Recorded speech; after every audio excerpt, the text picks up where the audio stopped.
একাদশ শ্রেণী ছাত্রছাত্রীদের শুভেচ্ছা জানিয়ে শুরু করছি আজকের ভিডিওর গুরুত্বপূর্ণ অংশ। অবশ্যই বহু বিকল্প ধর্মী বা এমসিকিউ ভারতের বাইরে যে সমস্ত শিলালিপিগুলো পাওয়া গেছে সেগুলো। তার মধ্যে হচ্ছে কিউনিফর্ম লিপি, এটি হচ্ছে সুমেরের। হায়ারোগ্লিফ লিপি, এটি হচ্ছে মিশরের।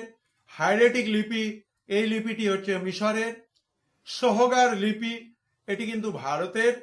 বাহিস্থান লিপি, এটি পারস্যের। নাকশি রুস্তম, এটিও পারস্যের। বোখাজকই শিলালিপি, এটি এশিয়া মাইনরে। মনে রাখবে নাকশি রুস্তম এবং বোখাজকই শিলালিপি ভারতের ইতিহাস রচনায় অত্যন্ত গুরুত্বপূর্ণ, কারণ আমরা জানি ভারতবর্ষের অত্যন্ত প্রাচীন একটি সভ্যতা হরপ্পা মহেঞ্জোদারো বহিরাগত শত্রুর আঘাতে ধ্বংসপ্রাপ্ত হয়েছিল। কিন্তু আদৌ এরা বহিরাগত ছিল কি ছিল না সে বিষয়ে বিতর্ক রয়েছে।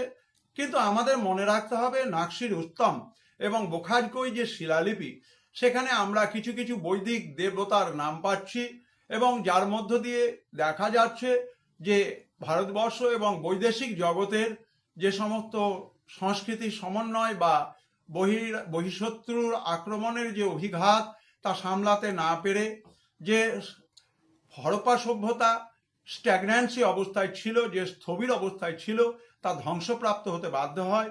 আমরা এই শিলালিপির নিরিখে যে সমস্ত দেবতাদের নাম পেয়েছি তার মাধ্যমে আমরা এখানে দেখানোর চেষ্টা করেছি যে এই শিলালিপিগুলি ভারতের ইতিহাস রচনায় এবং বিশেষভাবে এমন জায়গাতে পাওয়া গেছে যার মধ্য দিয়ে আমরা বলতে পারি যে আর যাই হোক, আর্যরা ভারতের নয়, এশিয়ার কোনো গুরুত্বপূর্ণ জায়গা থেকে তারা এসেছিল এবং হরপ্পা অঞ্চল আক্রমণ করে সেই অঞ্চলকে ধ্বংস করেছিল।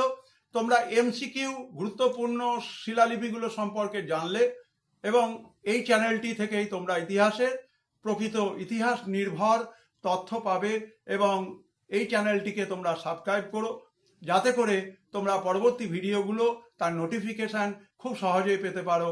সবাই ভালো থেকো।